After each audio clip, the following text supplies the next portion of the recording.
أعوذ بالله من الشيطان الرجيم. We seek the protection of God from Shaitan, who has been expelled from God's kingdom of special mercy. Bismillahir Rahmanir Rahim. We humbly turn to God and ask for His special grace and guidance, because He is the all-powerful one and all-perfect and all-merciful, and His special grace and blessings are abundantly and eternally available to the believers and the good doers. Alhamdulillah, wassalatu wassalam ala Sayyidina wa Nabiyyina Muhammad wa alihi al-tahirin. Allahumma salli wa sallim wa barik ala Muhammad. And we send our salutations and greetings on the Holy Prophet and on his holy progeny, who are the best guides for mankind till the end of time. Respected scholar, elders, brothers and sisters, Assalamu alaikum wa rahmatullah. We were discussing Surah Dahr, chapter 76 in the Holy Quran, which is also known as Surah Hal Ata. One way to appreciate the importance of this surah is to look at the merit of recitation. So one riwayah says that if you read it regularly, and that also on a Thursday in the morning, then you shall be given two special rewards in the akhirah. One is that to be in the company of the Prophet, and the other, the pleasure of consorts. Man qara'a surat hal ata kulla ghadati khamisin zawwajahu Allahu min al-hur al-'ain وَكَانَ مَعَ مُحَمَّدٍ صَلَّى اللَّهُ عَلَيْهِ وَآلِهِ. The message is that this surah contains certain themes. If a person recites them and understands them and then acts on the message, he can bring a change in his life. But that change would be such that he would be getting closer to the lifestyle of the Prophet, his thoughts, his feelings, his aspirations, his hopes, his fears, and therefore it's as if he is in the company of the Prophet here, but the actual full flourishing and manifestation of this reality shall take place on the Day of Judgment. The other riwayah says the recitation of this surah has the reward that kana jazauhu ala Allahi jannatan wa harira. Whosoever recites this surah, then the reward is paradise, and the special rewards in paradise which are mentioned in this surah. Again, it's interesting, the reward which is promised in the surah itself is conditional on sabr. وَجَزَاهُمْ بِمَا صَبَرُوا جَنَّةً وَحَرِيرًا. In the Quran, in this surah itself, Allah says, because of the sabr that they exercised, therefore Allah granted them Jannah. I cannot hope to get the reward of Jannah if after reciting the surah there is no inspiration and no motivation and no determination to practice sabr myself based on the messages of this surah. So we need to see what is it about the surah that can bring us closer to the lifestyle of the Prophet and qualify us to deserve the special reward of the Jannah.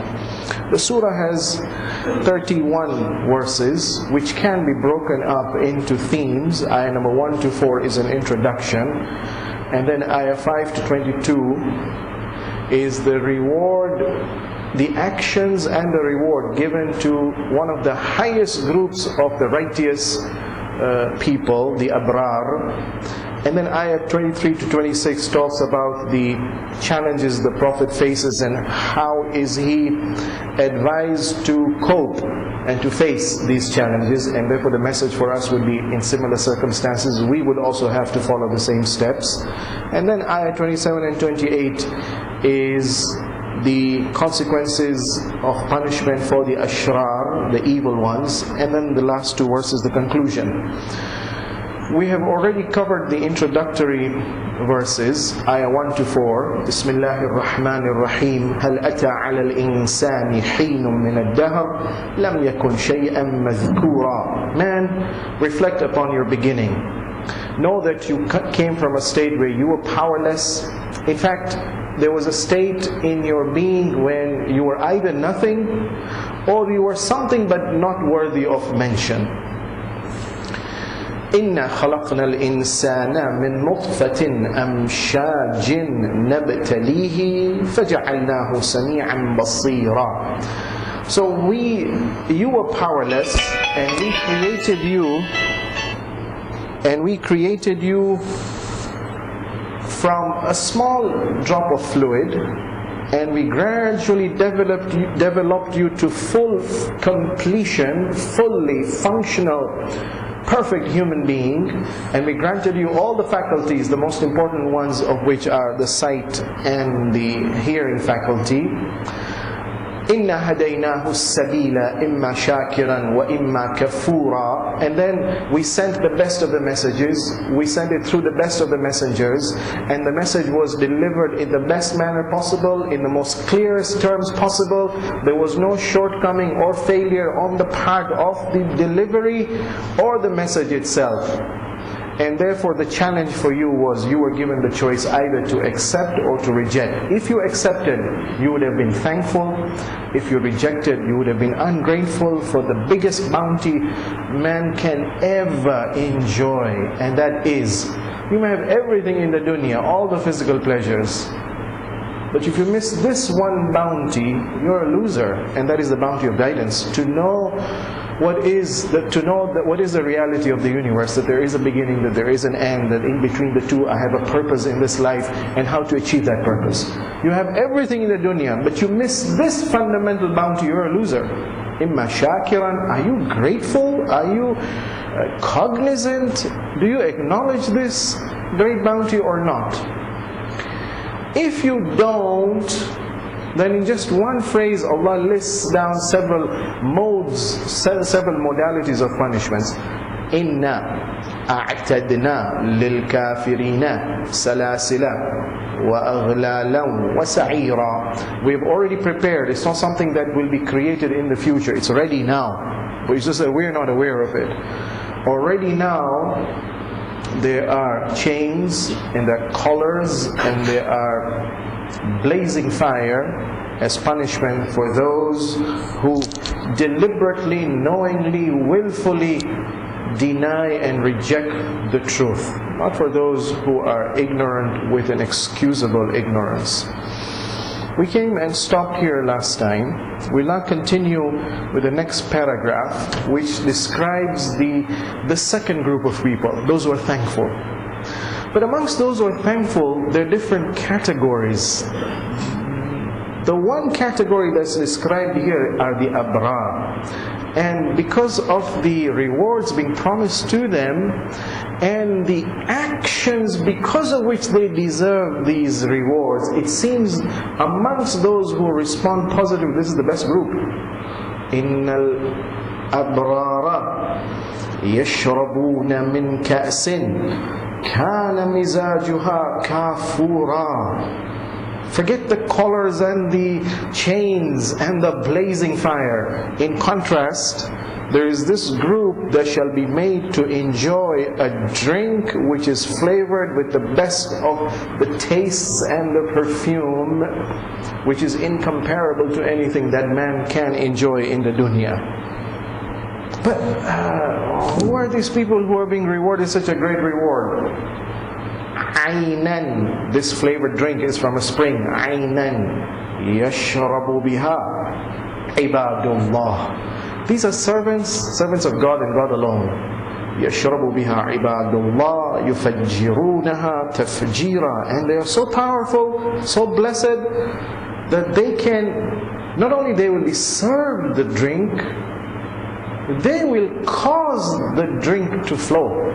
That's not an ordinary status. يُفَجِّرُونَهَا تَفْجِيرًا. So what is so great about these servants of God? What did they do to be able to deserve not only to be served the best in Jannah, but also to be able to create the best of the blessings and the bounties in Jannah? What is so extraordinary about these people? What have they done? يُوفُونَ بِالنَّذْرِ. You know what's so great about them? Number one is, whatever obligation, commitment, pledge they have made, they are committed to it, they fulfill it. But what is making them so committed, dedicated to fulfill the pledges? يَخَافُونَ يَوْمًا كَانَ شَرُّهُ مُسْتَطِيرًا. They're fearful.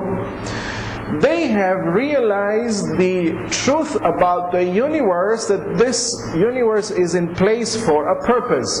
That purpose shall be achieved later. That later stage is a dangerous stage fraught with extreme difficulties if you don't prepare for it. They always keep that goal in mind, and it is that clear reminder, vision of the future that arouses a sense of respect, responsibility and fear in them that makes them so dedicated and committed.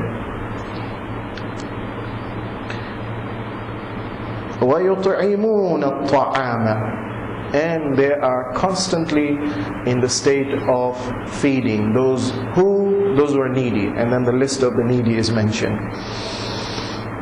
And why is it that they feed? Well, other people can also feed, but there's something different about these people, the virtuous, the abrar, the righteous, when they feed, and that is their motive. إِنَّمَا نُطْعِمُكُمْ لِوَجْهِ اللَّهِ. Inshallah, let's look at these verses a little more in detail and try to appreciate how this surah is describing some of the best servants of God. So, the contrast with the kafirin should be the mu'mineen. But the ayah doesn't talk about the mu'mineen. Inna a'tadna lil kafirina salasila. That was the ayah number 4. So ayah number 5 then should tell us, in contrast, the mu'mineen will get so much reward. But the Quran skips the mu'mineen, goes to one special group amongst the mu'mineen, and that is the abrar. And then Allah does not describe the mu'mineen, what do they do? Straight away He goes to the reward first. It's as if to arouse a curiosity. They're going to get some of the best of the rewards. Really? Why? And then the next verses will explain, what is it that they did to be able to deserve this great reward? Look at the psychology of presentation of this group of people. Innal abrara yashrabuna. Indeed, the righteous, the pious, the bar. Abrar is either the plural of bar or bar, the good, the righteous. Yashrabuna, they will drink.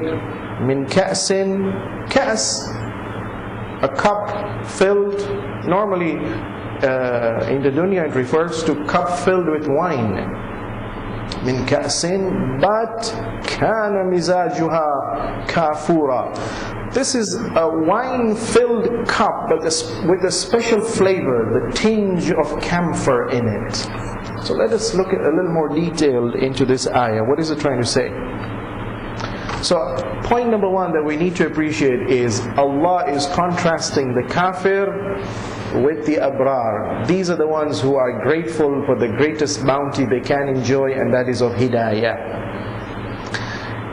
They are described as people who are abrar, which is the plural of bar. Bar in the Arabic language is the wide expanse of land. So the bahar, the bahari, the sea, the wide expanse of the land, bar. But here it means a person who is broad-minded. He has looked for the truth and found it and accepted the highest truth.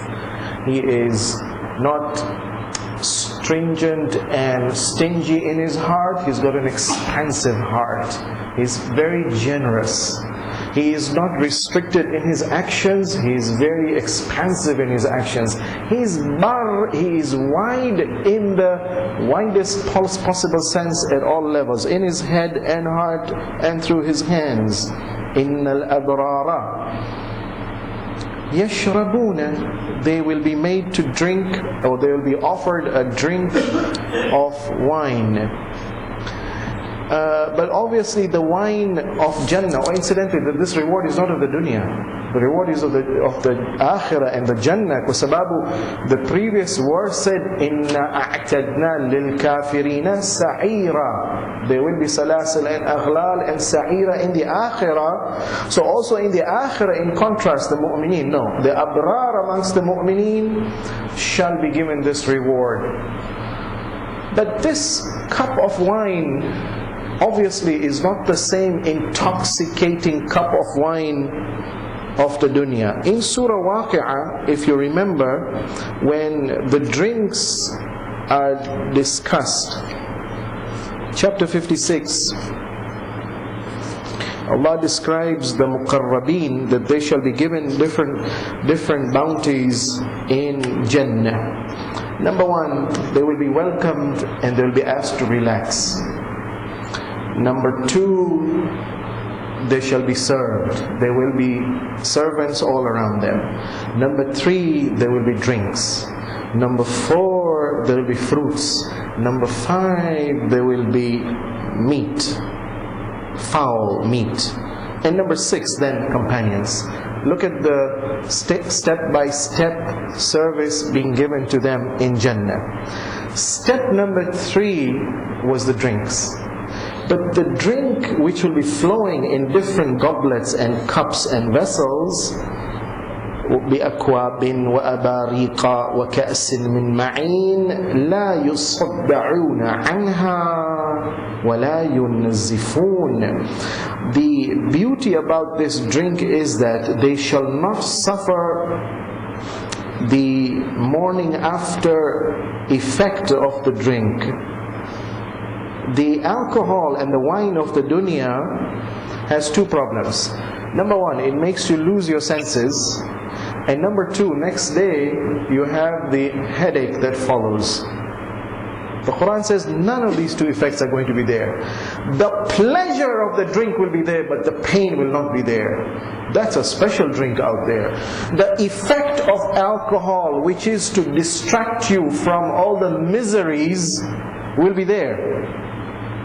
But the side effect of the alcohol, which is the headache and to make you forget the higher truth, that will not be there. Innal abrara yashrabuna min ka'sin, a special drink of wine, but a different drink of wine. It'll have the effect but not the side effect. It'll have the positive effect but not the negative effect. Yashrabuna min ka'sin. And in addition to this special heavenly drink of wine, which will intoxicate them and make them forget anything and everything about the dunya and the pains of the dunya, and will make them focus only on the beauty and the pleasure and the grace and the generosity of God and the perfection of God. In addition to that, this drink will have a particular tinge and a flavor. Kana mizajuha kafura. Kafur is supposed to be a medicinal substance. In the Eastern medicine, it is used as a tonic. In Western medicine, it is a component of liniments. It's soothing, it's pain relieving, anesthetic, antiseptic, removes the germs. So it's an effective element that removes the pollution, that removes the pain, number two, and that is soothing and invigorating, number three. Obviously in small doses, in high doses it's poisonous. And that's why the ayah says, Kana mizajuha. It's not fully camphor, there's a small tinge of it. That small tinge is enough to have these three effects. Removes the pollution, one, removes the pain, two, and invigorates and soothes and gives a cooling effect, a perfuming effect. Number three, pleasant to smell.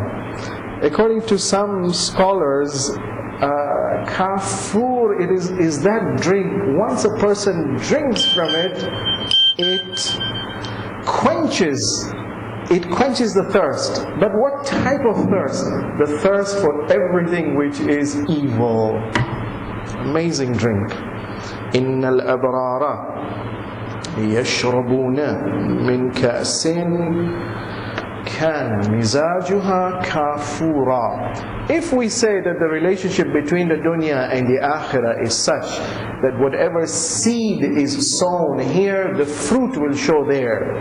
If the fruit there is this special heavenly drink of wine, which is only positive and nothing negative, and if the fruit there is that it is tinged with kafur, which is supposed to have these effects, remove the poisons and remove the pain and increase the soothing, invigorating effect, if that's the fruit, that seed has been sown here. Something has been done by these abrar in the dunya, whereby in the dunya they have been intoxicated to a certain extent already. They're not distracted by the material pleasures of the dunya. Already they have a strength of conviction and faith which arouses a sense of love and sacrifice, such that the lowly material pleasures do not distract them. In a sense, they're positively intoxicated.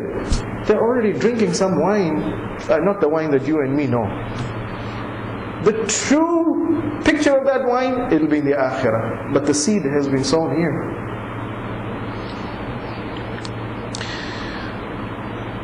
Oh, this is a beautiful description of these people. Abrar, wonderful drink, beautiful tinge. What sort of people are these? Why? How do they qualify to become abrar? What sort of drink is this? From where does it come? Well, the next ayah answers that. Aynan yashrabu biha ibadullah yufajjirunaha tafjira. Three characteristics. First of all, this drink, the heavenly drink of wine, which is intoxicating in the positive sense and non-negative sense, it comes from a special spring, obviously. Every drink will have a source. The source of this is not, it's not a single serving given once only. No.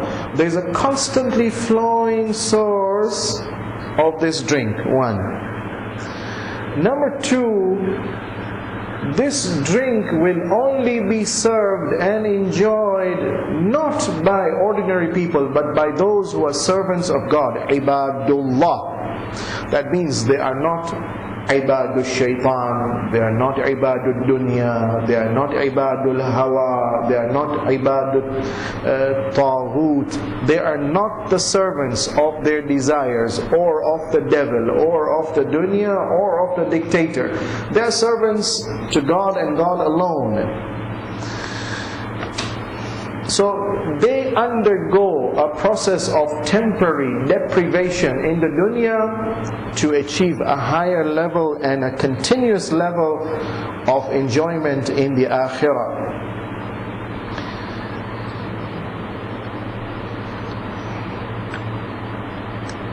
Ibadullah, those who are servants of the dunya will serve other creatures, will serve other masters.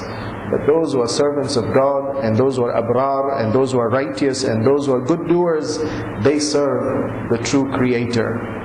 يُفَجِّرُونَهَا تَفْجِيرًا. These ibadullah are those who are not going to be served this drink. In fact, they are the ones who are going to make the spring gush forth as they please. They will cause the spring to flow, and once it flows forcefully, and once it flows forcefully, they can direct it to wherever they want. Amazing power. These are not ordinary believers now. If they can do this, that means they enjoy a strength of faith and conviction, which motivates their feelings of service and sacrifice, which then makes them do the acts of goodness in such a way that they can literally create a society who will benefit from the effects of their good actions. They're literally making a spring of goodness flow in the society. What they do in the dunya is the seed. What they shall be given in the akhirah is the fruit. That fruit of being able to cause a spring to flow, That was made possible because in the dunya they had the strength of conviction to be able to take the power and the energy from God, to keep it in the pure receptacle of the heart and the mind, and then use that physical, mental, emotional energy and do the goodness. They made the spring flow in the dunya of goodness and righteousness and piety, which then appears in the akhirah in the form of the aynan, the ayn, the spring. Question. So now, the abrar enjoy some of the best drinks. These abrar can not only enjoy the drink, they can create the source of the drink. Indeed, these people occupy a very high status in Jannah. They're not ordinary people. What is it that makes them achieve and attain such a high level of goodness and reward? So this ayah now starts explaining. Yufuna bin nadri. They're the ones, whenever they make a nadr and a vow and a pledge to God, they always fulfill it. وَيَخَافُونَ يَوْمًا كَانَ شَرُّهُ مُسْتَطِيرًا.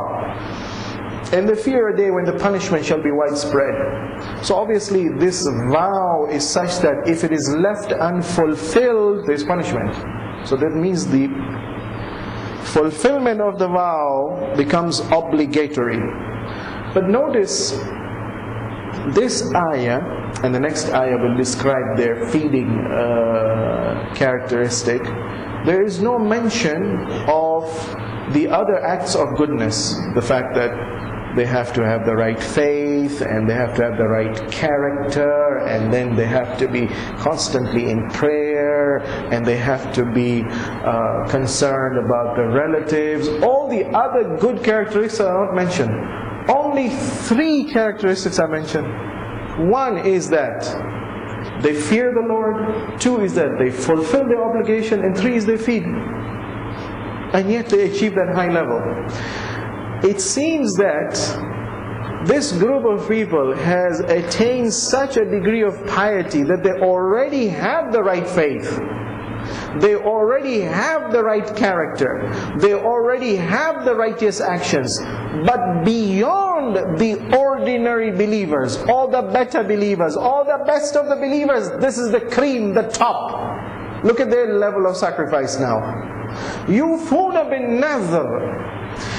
Whatever Allah has made wajib, of course they do. Whatever Allah has made haram, of course they avoid. These are all wajibat. No, they go beyond that. They make something on themselves wajib which Allah did not make wajib. Oh, and then they go and fulfill that obligation. That's a higher stage now. It's not a question of praying the wajib salah. It's a question of saying, I will not miss out salatul layl. That's another now. That's a higher obligation now. I will not only give the wajib zakat and the other wajib financial obligations. In addition, I make a commitment and a vow that on a daily basis, a certain percentage on a daily basis, whatever profit I make, I shall spend in the way of God. That's an extra nazar. I make an obligation that yes, a vow and a pledge that a certain portion of my time necessarily and definitely I will spend to help others. That's an extra and a higher level of sacrifice and commitment. Yufuna bin nadri. Imam Yakashani is one of the Friday prayer leaders in Tehran, the rotating Friday prayer leader.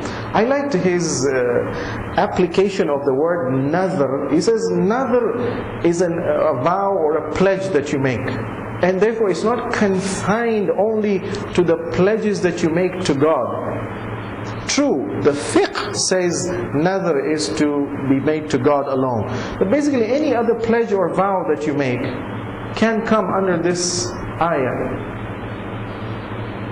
So the marital vows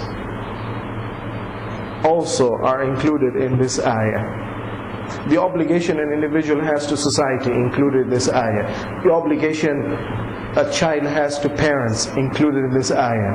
Obligation parents have to their children, included in this ayah. Notice how wide the meaning becomes now. Essentially, this individual is aware that he has certain responsibilities and duties and obligations to himself, to his eyes, to his ears, to his limbs. He has an obligation to the time, bounty of time God has given him. He has an obligation to the members of the family, the parents and the children and the other relatives. He has an obligation to society, the employer or the employees or the colleagues or the different positions of authority in society. He has an obligation to the state. He is one who fulfills his obligation, obviously within the context and the parameters that God has set. Yufuna bin nadri. But what is it that gives them the strength and the commitment to be dedicated and to fulfill their vows and pledges? It's the next part of the ayah.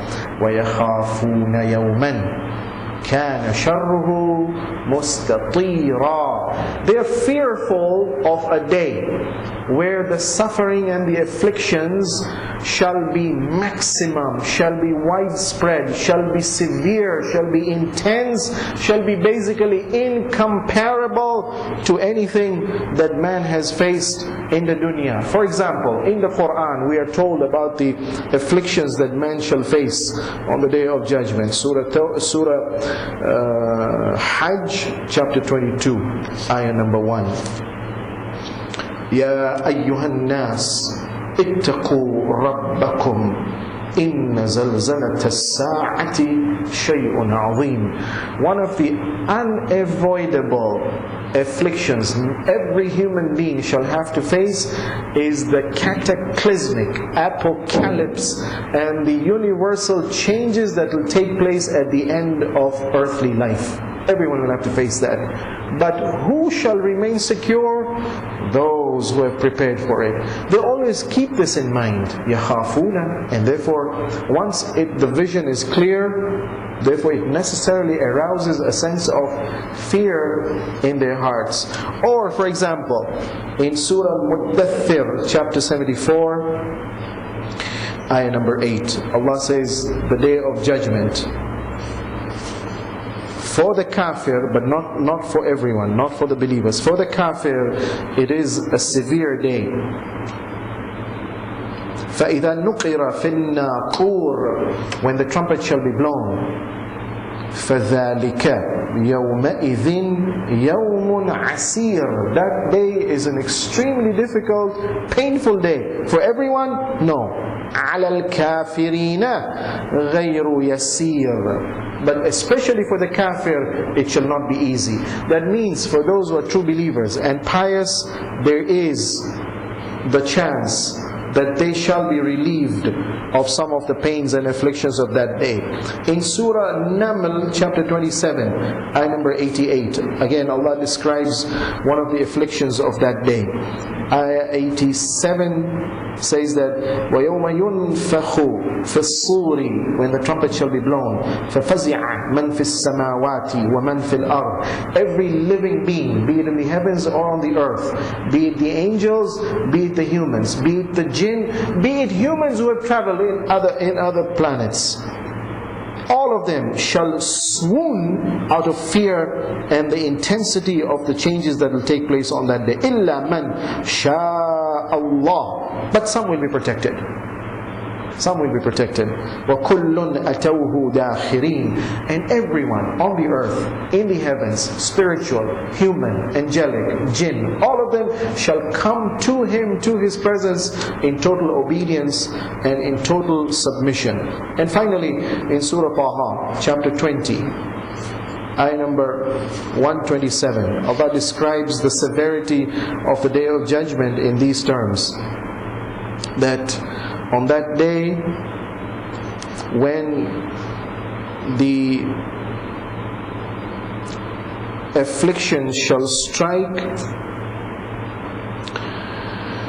on that day, none can escape. That فَصَعِقَ مَنْ فِي السَّمَاوَاتِ وَالْأَرْضِ. everyone in the heavens and the earth will be made to swoon. Conclusion. This surah is portraying the picture of these good, righteous, best amongst the righteous people in terms of the best rewards they shall receive, and the fact that they are characterized by one important characteristic, and that is they are the total servants of God and God alone, and therefore they enjoy these rewards. And because they are the servants of God and God alone, there are three characteristics that they show in their behavior. One is they are fearful, two, they fulfill, and three, they feed and they sacrifice in their feeding. Let's pray to Allah to get the tawfiq, to be able to be inspired by the example of these highest forms of righteousness and goodness that Allah has blessed the world with. Wassalamu alaikum wa rahmatullah.